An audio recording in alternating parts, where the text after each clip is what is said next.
अच्छा जी, तो अब हम जो है मैनेजमेंट डिस्कस कर रहे थे ट्रांजिएंट इस्केमिक अटैक की। इसमें ट्रीटमेंट में हमने कहा मेडिकल ट्रीटमेंट में हमारा एम यही होता है कि हमने जो है फर्दर अटैक जो है ट्रांजिएंट इस्केमिक अटैक के वो प्रिवेंट करने हैं और स्ट्रोक होने से पेशेंट को बचाना है। ठीक है, तो उसके लिए सबसे पहले अगर जो है पेशेंट को एम्बोलाइजेशन हुई है किसी एक्स्ट्रा क्रेनियल या इंट्रा क्रेनियल सेरेब्रोवास्कुलर सर्कुलेशन से, कहीं से भी वो एम्बोला आया है एक्स्ट्रा या इंट्राक्रेनियल, तो उस केस में हम पेशेंट को जो है एस्पिरिन देंगे 300 मिलीग्राम डेली हमने देनी है। ठीक है, लेकिन अगर पेशेंट जो है वो एस्पिरिन नहीं ले सकता, कोई और उसकी कॉन्ट्राइंडिकेशन है एस्पिरिन की, इंटॉलरेंट है पेशेंट एस्पिरिन को, तो उसकी जगह पे आपने उसको याद रखिएगा क्लोपिडोग्रल देनी है। ठीक है, क्लोपिडोग्रल 75 मिलीग्राम डेली देनी है।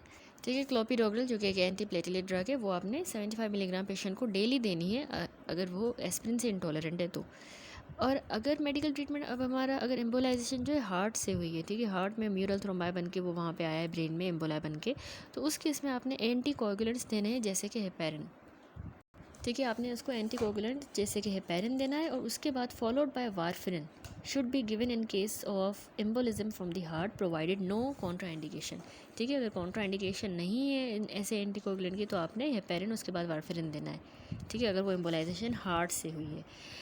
अगर एंटीकोगुलेंट अब कॉन्ट्रा इंडिकेटेड है तो फिर आप उसकी जगह पे क्या देंगे, platelet aggregation inhibitor such as aspirin is use in the dose of 300 milligram per day. ठीक है, वहाँ पर जो है एम्बोलाइजेशन अगर एक्स्ट्रा क्रेनियल या इंट्रा क्रेनियल सेरेब्रोवास्कुलर सर्कुलेशन से आया था तो उसमें आपने एस्पिरिन दी, एस्पिरिन नहीं दे सकते तो क्लोपिडेग्रल दे दें। अब हार्ट से अगर एम्बोला आया है तो हेपेरिन या वारफेरिन दें, अगर वो नहीं दे सकते तो उसमें एस्पिरिन दे दें। उसके बाद आता है सर्जिकल ट्रीटमेंट TIA का। सर्जिकल ट्रीटमेंट में आपने क्या करना है, कैरोटिड एंड आर्टरेक्टमी, ये एक प्रोसीजर होता है जिसमें जो प्लैक का बिल्डअप होता है कैरोटिड आर्टरीज़ में वो रिमूव करना होता है और उससे फिर जो स्ट्रोक का रिस्क कम होगा। ठीक है, तो ये रिस्क ऑफ स्ट्रोक को यानी कम कर रहा है और ये हम तब इंडिकेट करते हैं जब कैरोटिड आर्टरी बहुत ज़्यादा सीवियरली स्टीनोस हो जाती है, यानी 70 to 99% उसका जो ल्यूमेन है हमें एंजियोग्राफी पे नैरोड स्टीनोस नज़र आता है, तो फिर हमने उसमें कैरोटिड एंड आर्टरेक्टमी करनी होती है। उसके बाद कह रहा है कि अब जो है पेशेंट जो सिम्टोमेटिक पेशेंट्स होते हैं ना जिनमें 50 to 69% स्टीनोसिस होती है, तो उनको भी जो है एंड आर्टरेक्टमी के लिए कंसीडर किया जाता है। एसिम्टोमेटिक पेशेंट जिसमें अब सिम्टम नहीं है और लेकिन फिर भी उनकी स्टीनोसिस है, वो एंजियोग्राफी पे हमें मोर देन 80% नज़र आई है, हैं वो एसिम्टोमेटिक, तो उनको भी एंडार्ट्रेक्टमी के लिए कंसीडर किया जाता है क्योंकि इससे खतरा है कि आगे जाके उनको स्ट्रोक हो सकता है, तो हम प्रोफाइलेक्टिकली कर लेते हैं। सर्जरी याद रखिएगा इंडिकेटेड नहीं होती माइल्ड स्टीनोसिस में, ये सर्जरी माइल्ड स्टीनोसिस में नहीं करनी और उसको फिर आपने सिर्फ मेडिकली ही मैनेज करना है। सिमिलरली वर्टिब्रोबेसिलर इस्कीमिया वाले जो पेशेंट्स होते हैं जिनकी इस पोस्टीरियर सर्कुलेशन में जो है होता है इस्कीमिया जो है रिस्पॉन्सिबल होती है, तो उनको भी आपने मेडिकली ही ट्रीट करना है। यानी कैरोटिड सिस्टम में तो आप कर रहे हैं कैरोटिड एंड आर्टरेक्टमी, लेकिन वर्टिब्रोबेसिलर में आप नहीं कर सकते, उसको भी आपने मेडिकली ट्रीट करना होता है। अगला है ट्रीटमेंट सबक्यूटेनियस एंजियोप्लास्टी। उससे पहले आप ये कैरोटिड एंडार्ट्रेक्टमी की पिक्चर भी देख लें, इस तरह से होता है, स्टीनोसिस हो जाती है प्लैक के बिल्डअप की वजह से कैरोटिड्स में, तो ब्लड फ्लो रिस्ट्रिक्टेड होता है, तो फिर इस सर्जरी में जो है हमने प्लैक को रिमूव करना होता है और फिर नॉर्मल ब्लड फ्लो हो जाता है। उसके अलावा अब ये जो हम देख रहे हैं सबक्यूटेनियस एंजियोप्लास्टी, वो याद रखिएगा वो पेशेंट जो कि गुड कैंडिडेट्स नहीं होते फॉर सर्जरी क्योंकि उनमें कोई ना कोई मेडिकल कोमोबिडिटी होती है, तो उनको फिर हम इसके लिए एंजियोप्लास्टी के लिए कंसीडर करते हैं कोमोबिडिटीज़ की वजह से, एंजियोप्लास्टी के लिए और स्टेंटिंग के लिए स्टेंट लगा देते हैं। तो कैरोटिड स्टेंटिंग जो है इसमें 5 to 18% रिस्क होता है कि इसमें पेरी प्रोसीजर स्ट्रोक हो जाए या ट्रांजिएंट इस्कीमिक अटैक हो, यानी प्रोसीजर के दौरान हम स्टेंट लगा रहे हैं तो ये डिस्लोज होकर एम्बोलाई बन के और स्ट्रोक करवा सकता है, और या ट्रांजिएंट इस्कीमिक अटैक, इसमें रिस्क होता है 5 to 18%। उसके बाद ये टेबल बना हुआ है जिसमें national stroke foundation NSF guideline है for the treatment of the transient ischaemic attack. ठीक है, NSF के अकॉर्डिंग क्या ट्रीटमेंट है, उसमें जो है हमारे पास एंटी प्लेटलेट थेरेपी आ जाता है, एंटी कोगुलेशन थेरेपी हमने देनी है, कोलेस्ट्रॉल लोअरिंग थेरेपी और इसके अलावा कैरोटिड की सर्जरी। तो NSF ने जो है सबसे पहले एंटी प्लेटलेट थेरेपी देखें, इसमें बताया गया है कि लॉन्ग टर्म में अगर आप एंटी प्लेटलेट थेरेपी जो है आपने लाजमी प्रिस्क्राइब करनी होती है उन सारे पेशेंट्स को जो कि इस्कीमिक स्ट्रोक के साथ हैं या ट्रांजिएंट इस्कीमिक अटैक के साथ, और उनको जो है एंटी कोगुलेशन थेरेपी प्रिस्क्राइब नहीं की गई। ठीक है, या तो वो कॉन्ट्रा इंडिकेटेड है एंटीकोगुलेशन जैसे पेरिन वारफरिन वगैरह। तो ऐसे पेशेंट्स में फिर आपने उनको एंटी प्लेटिलेट थेरेपी देनी होती है लॉन्ग टर्म में। तो उसमें आपने जो है low dose aspirin and modified release dipyridamole या फिर क्लोपिडोग्रल अलोन भी जो है आपने जो है प्रिस्क्राइब करना होता है सारे इस्कीमिक स्ट्रोक के या ट्रांजिएंट इस्कीमिक अटैक वाले पेशेंट्स को। और साथ में आपने पेशेंट की कोमोर्बिडिटीज़ को भी जो है कंसीडर करना है, उसके अकॉर्डिंगली फिर आपने उसको वो ट्रीटमेंट देना है। ये देखिए कॉमनली जो यूज़ होती हैं क्लोपिडोग्रल, एस्कार्ड और डिफरेंट ब्रांड्स हैं इसमें हमारे पास अवेलेबल हैं पाकिस्तान में। तो आप ये क्लोपिडोग्रल दे सकते हैं या लो डोज एस्पिरिन या फिर मॉडिफाइड रिलीज डायपाइरिडामोल। उसके बाद कह रहा है कि combination of the aspirin plus क्लोपिडोग्रल जो है वो रेकमेंड नहीं किया जाता for the secondary prevention of cerebrovascular disease in people who do not have acute coronary disease और रीसेंट कोरोनरी स्टेंट। यानी स्ट्रोक का पेशेंट है या TIA का पेशेंट है लेकिन उसको साथ में ना तो कोरोनरी कोई स्टेंट लगा हुआ है ना ही उसको कोई एक्यूट कोरोनरी डिजीज़ है। तो ऐसे पेशेंट्स में आप कॉम्बिनेशन नहीं दे सकते। किस चीज़ का कॉम्बिनेशन? एस्पिरिन का और क्लोपिडोग्रल का। जिस तरह ये है एस्पिरिन एंड क्लोपिडोग्रल का कॉम्बिनेशन, ये आपने ऐसे पेशेंट्स को प्रेस्क्राइब नहीं करना जिनको स्टेंट नहीं लगा हुआ और ना ही कोई एक्यूट कोरोनरी डिजीज़ है, तो उनके लिए ये नहीं है।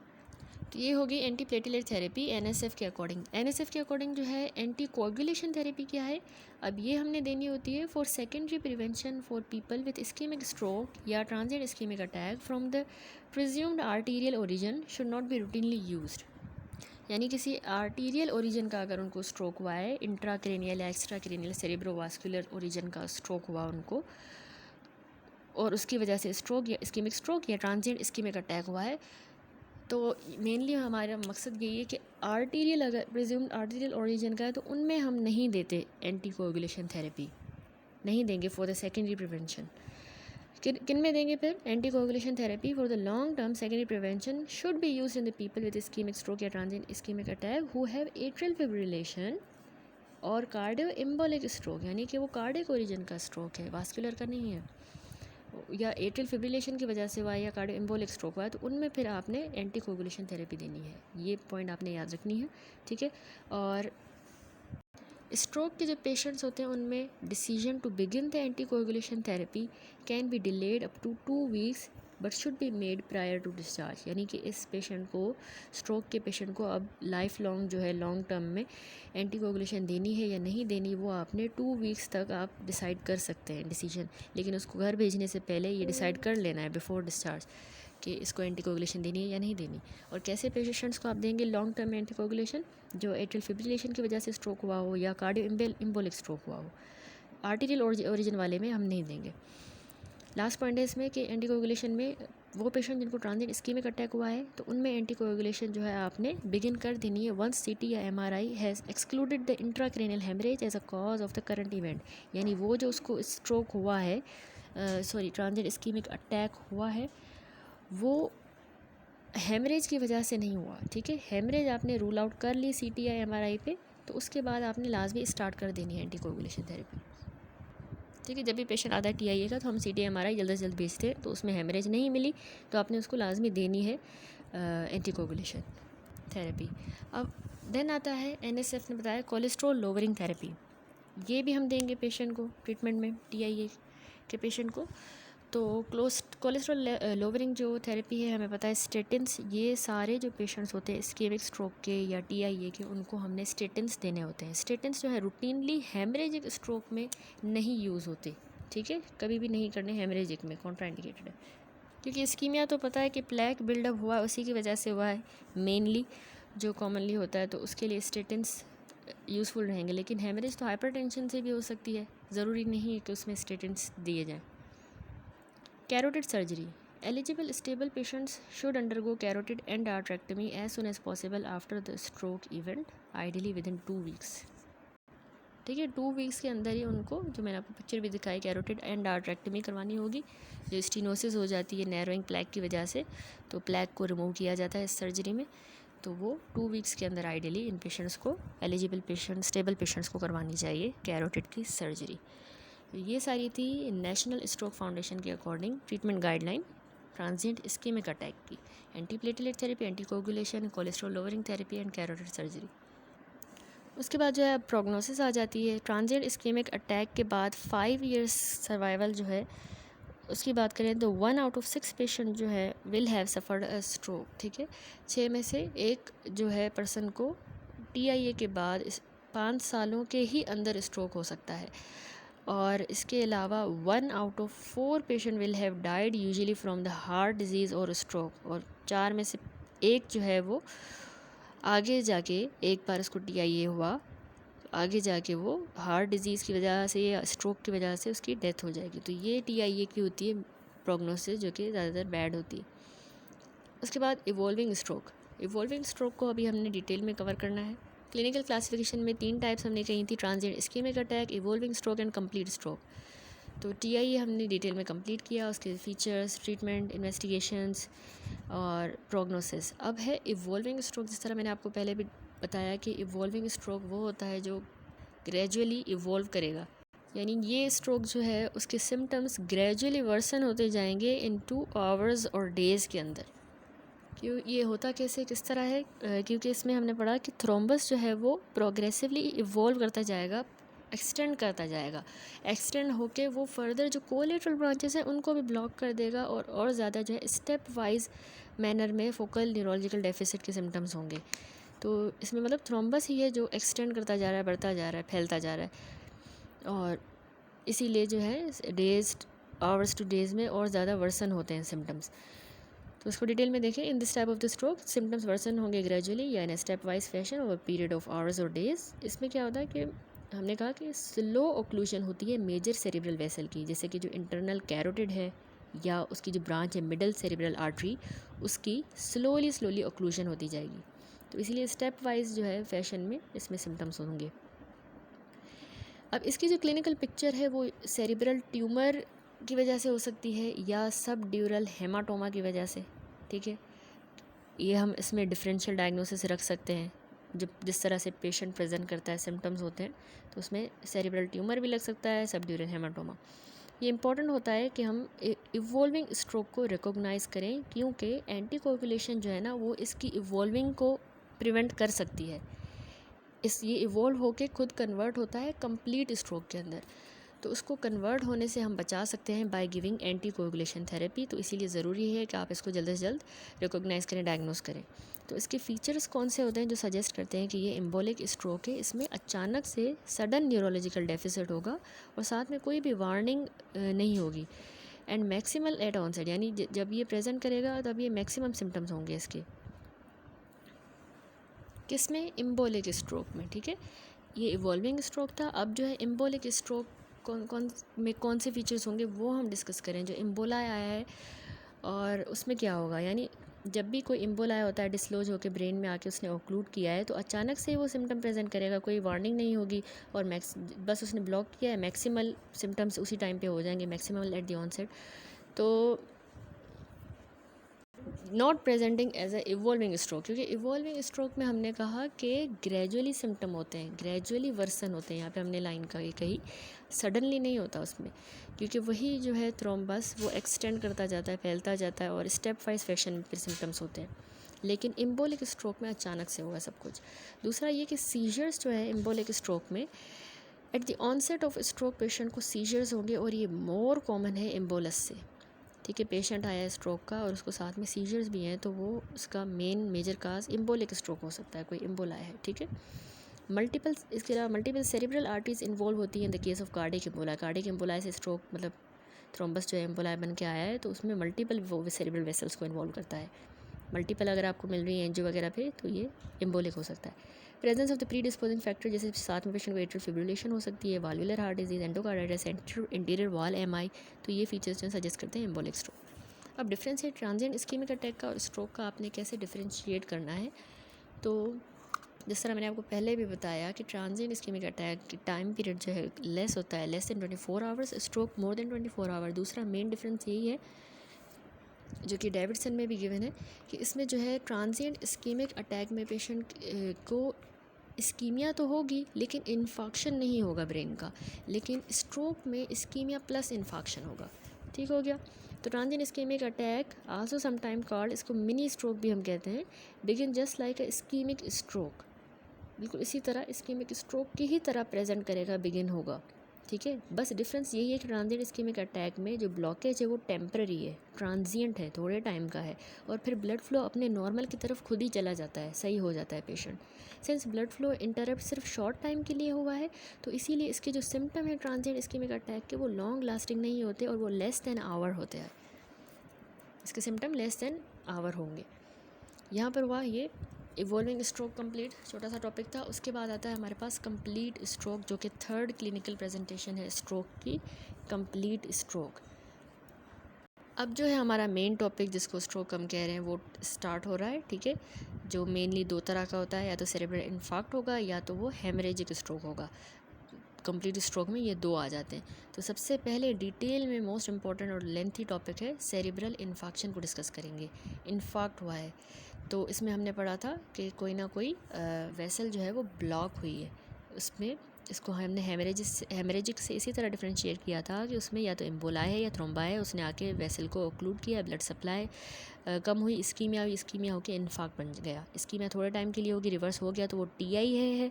अगर वो कंटिन्यू रही मोर देन 24 आवर्स सिम्टम रहे तो वो कंप्लीट स्ट्रोक यानी कि सेरेब्रल इन्फार्क्ट है।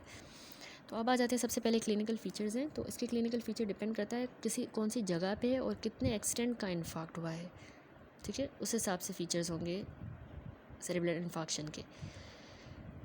Obstruction of the carotid circulation, सबसे पहले अगर कैरोटिड की जगह पे जो है ऑब्स्ट्रक्शन हुई है तो उसमें भी डिपेंड करता है कि वो ऑब्स्ट्रक्शन कैरोटिड से फर्दर दो ब्रांच आ रही थी, मिडल सेरेब्रल आर्टरी ऑब्स्ट्रक्शन हुई है या फिर वो एंटीरियर सेरेब्रल आर्टरी की जो है ऑब्स्ट्रक्शन हुई है। अगर पेशेंट को मिडल सेरेब्रल आर्टरी की ऑब्स्ट्रक्शन हुई है, जो कि बहुत ज़्यादा कॉमन होती है, ठीक है, कंप्लीट स्ट्रोक में सेरेब्रल इन्फाक्शन में ज़्यादातर मिडल सेरेब्रल आर्टरी ओक्लूड होती है, इन्वॉल्व होती है। मोस्ट कॉमन स्ट्रोक जो है वो हेमीप्लेजिया होता है, ठीक है। हेमीप्लेजिया हाफ लिम्ब की जो है पैरालिसिस हो जाती है, जो क्यों हो रही है, क्योंकि जो इंटरनल कैप्सूल होता है ना, हमारा न्यूरो एनाटॉमी में हमने पढ़ा है, उसकी इन्फाक्शन हो जाती है। वो अब क्यों इन्फाक्ट हुआ है, by the occlusion of the lenticulo striate branch of the middle cerebral artery. इसकी जो लेंटिक्यूलो स्ट्राइएट ब्रांच है ना वो ओक्लूड हुई है मिडल सेरेब्रल की। तो इसकी वजह से जब भी मिडल सेरेब्रल आर्टरी की ऑब्स्ट्रक्शन होती है तो उसमें इंटरनल कैप्सूल इन्फाक्ट करता है, ज़्यादातर due to the blockage of lenticular striate branch of middle cerebral artery. अब इसकी ओक्लूजन से जो डेफिसिट होंगे ना, वो आपको पता है कि opposite side of the lesion पे प्रोड्यूस होंगे, यानी एक साइड की अगर हुई है ब्लॉक तो कॉन्ट्रालेटरल साइड पे सिम्टम्स होंगे। कौन से? कॉन्ट्रालेटरल साइड का हेमीप्लेजिया होगा, यानी फेस और आर्म की पैरालिसिस होगी मोर बनस्पत लेग के। दूसरा हेमी सेंसरी लॉस भी होगा। इसके अलावा होमोनिमस हेमी एनोपिया यानी बायलेटरली सिमेट्रिकल लॉस होगा दोनों आँखों की विजन का in half of the visual field, ठीक है। हेमी एनोपिया है, हाफ विजुअल फील्ड जो है उसकी जो है लॉस होगी विजन। एफेजिया क्यों हो रहा है? क्योंकि इसी में हमारे पास पीछे हमने ब्लड सप्लाई पड़ी थी तो वर्निकीज और ब्रोकाज एरिया भी आ रहे थे, तो वो भी अफेक्ट होंगे, लॉस ऑफ स्पीच होगी if the dominant hemisphere is involve. तो डोमिनेंट हेमिस्फीयर हमें पता है जो कि राइट हैंड वाले लोग होते हैं, राइट हैंडेड होते हैं, उनमें लेफ़्ट डोमिनेंट हेमिस्फीयर है, और जो 70% of the left handed person, और अगर जो लेफ़्ट हैंडेड वाले भी हैं तो उनमें भी 70% लेफ़्ट हैंडेड में उनका लेफ़्ट ही डोमिनेंट हेमिस्फीयर होता है। तो अगर इस लेफ़्ट में हुई है लेजन तो उसकी वजह से एफेजिया होगा, पेशेंट को लॉस ऑफ स्पीच होगा। And lastly internal carotid artery की ओक्लूजन जो है वो प्रेजेंट करेगी with a similar feature like that of the middle cerebral artery, ठीक है, क्योंकि इंटरनल कैरोटिड से ये ब्रांच निकलती है।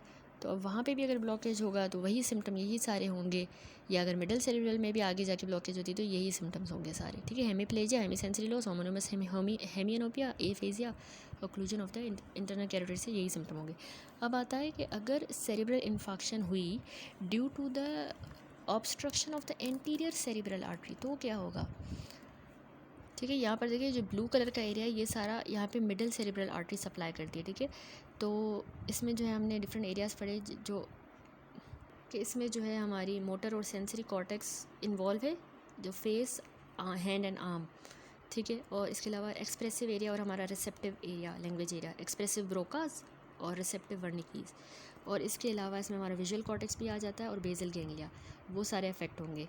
अब हम पढ़ रहे हैं कि अगर जो है सेरिब्रल इन्फार्क्शन में एंटीरियर सेरिब्रल आर्टरी अफेक्ट हो, तो ये आपको जो ऑरेंज कलर नज़र आ रहा है ये सारी सप्लाई है एंटीरियर सेरिब्रल आर्टरी की।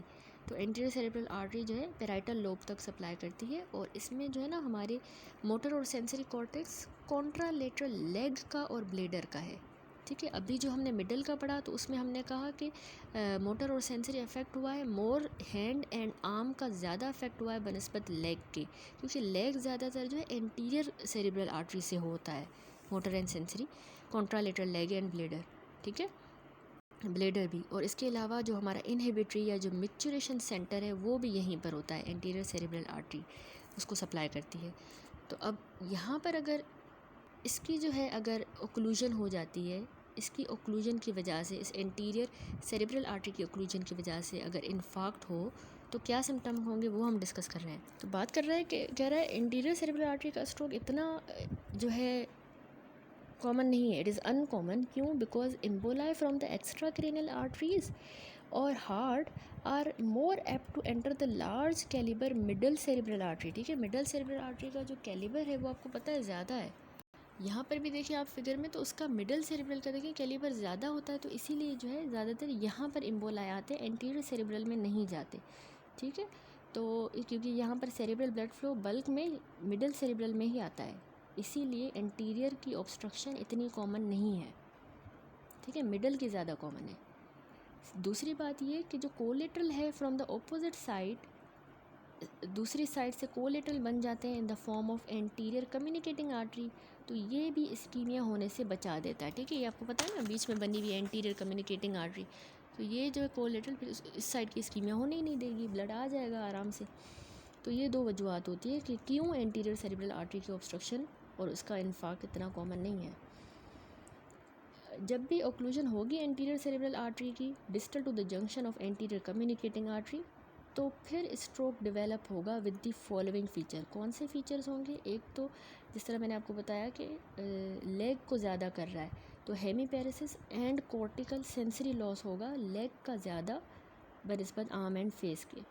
और इसके अलावा यूरिनरी इनकॉन्टिनेंस याद रखिएगा होगा, क्योंकि जो है ना जो हमारे रिफ्लेक्स ब्लेडर कॉन्ट्रैक्शन हो रही होती है उसकी इन्हिबिशन कर रहा होता है ये, तो उसकी इन्हिबिशन फेल हो जाएगी, होगी, इन्हिबिट नहीं कर पाएगा, तो फिर इनकॉन्टिनेंस हो जाएगी। ठीक है, यूरिनरी इनकॉन्टिनेंस। तो ये दो फीचर्स होंगे, वो भी तब होंगे जब एंटीरियर सेरिब्रल आर्टरी की ओक्लूजन हो distal to the junction of anterior communicating artery, यानी यहाँ पर इस एंटीरियर कम्युनिकेटिंग के डिस्टली अगर एम्बोला आ जाए, ऑब्स्ट्रक्शन हो, तो फिर ये सिम्टम्स होंगे इनकॉन्टिनेंस के, और लेग की जो है हेमी सेंसरी और मोटर जो है सप्लाई पैरेसिस होगी, hemiparesis and sensory loss होगा। ठीक है, कॉर्टिकल सेंसरी लॉस। ठीक हो गया, ऑप्सो ये बहुत ईजी है, समझ आ गया होगा। तो सेरिब्रल इन्फार्क्शन में हमने क्लिनिकल फीचर पढ़ रहे थे, तो कैरोटिड सर्कुलेशन हमने पहले देखी, अगर वो ऑब्स्ट्रक्ट होती है उसकी वजह से इन्फार्क्ट हो, उसमें भी फर्दर मिडल की हो रही है या इंटीरियर की हो रही है।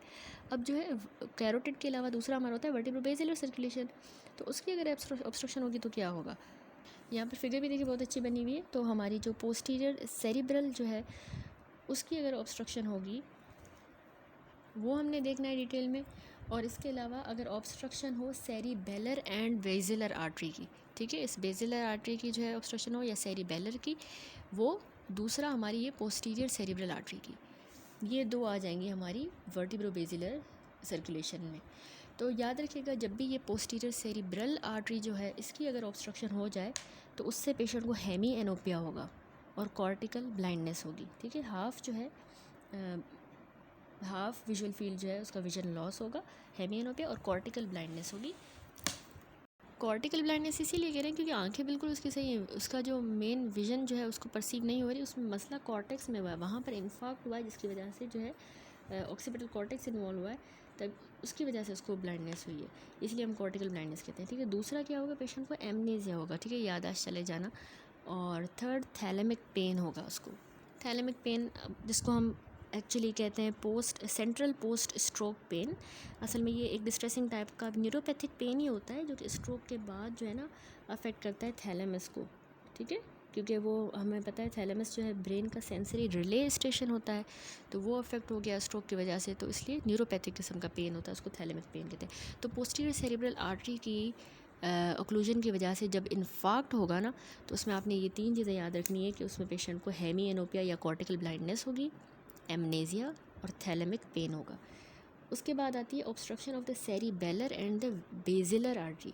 अगर ये ऑब्स्ट्रक्ट होंगी तो क्या होगा पेशेंट को, इससे पेशेंट को जो है साइंस एंड सिम्टम प्रोड्यूस होंगे ब्रेन स्टेम डिसफंक्शन के, जैसे कि ataxia, diplopia, nystagmus, dysarthria, dysphagia होगा, क्रेनियल नर्व्स भी वहीं से निकलती हैं, उनकी पाल्सी होगी, बायलिटरली दोनों साइड का सेंसरी सिम्टम्स होंगे, और इसके अलावा लॉस ऑफ कॉन्शियसनेस भी याद रखिएगा होगा।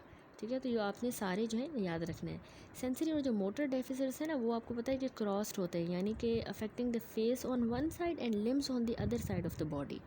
तो ये सेंसरी और जो मोटर डेफिसिट्स है वो उनकी क्रॉसिंग होती है, फेस और लिम्स का जो ऑपोजिट होता है, एक साइड की अगर फेस अफेक्ट हो रहा है दूसरी साइड के लिम्स अफेक्ट होते हैं, किसमें, सेंसरी और मोटर डेफिसिट्स में। इसमें अब जो है इसमें ये कंपैरिजन लिखा हुआ है, टेबल बना हुआ है, स्ट्रोक के सिम्टम्स का comparison due to the occlusion of the anterior यानी कैरोटिड सिस्टम, और दूसरा हमारा पोस्टीरियर वर्टिब्रो-बेसिलर सर्कुलेशन। तो जब भी कैरोटिड में हमने 2 पढ़े, हमारी एंटीरियर और मिडल सेरिब्रल, और वर्टिब्रो-बेसिलर जो 3 मिलके बना रही हैं। ठीक है, हमारी जो वर्टिब्रल, बेसिलर और पोस्टीरियर सेरिब्रल आर्टरी। ठीक है, तो अब इसमें जब भी कैरोटिड सिस्टम इन्वॉल्व होगा तो उसमें हेडेक, अगर पेशेंट को हेडेक हो रहा है, ठीक है, हेडेक की कंप्लेन के साथ स्ट्रोक में उसको हेडेक की भी कंप्लेन है, तो ज़्यादा चांसेस हैं कि उसका कैरोटिड सिस्टम जो है इन्वॉल्व हुआ है। आपने जहन में एंटीरियर या मिडल सेरिब्रल को रखना है। 3% है वर्टिब्रो-बेसिलर। इसी तरह अगर एल्टर्ड कॉन्शियसनेस है तो उसमें ज़्यादा चांसेस होते हैं कि वर्टिब्रो-बेसिलर आर्टरी इन्वॉल्व हुई है। ठीक है, ए फेजिया में वर्निकी और हमारा ब्रोकास एरिया है, तो 20% चांस है कैरोटिड हुआ है। इसी तरह विजुअल फील्ड दोनों में ही तकरीबन हो रही है, विजुअल फील्ड इफेक्ट ज़्यादातर वो वर्टिब्रो-बेसिलर में, क्योंकि ऑक्सीपिटल पीछे है हमारा। डिप्लोपिया के साथ है पेशेंट तो ज़्यादातर वर्टिब्रो-बेसिलर, वर्टाइगो भी सेरिबेलम वगैरह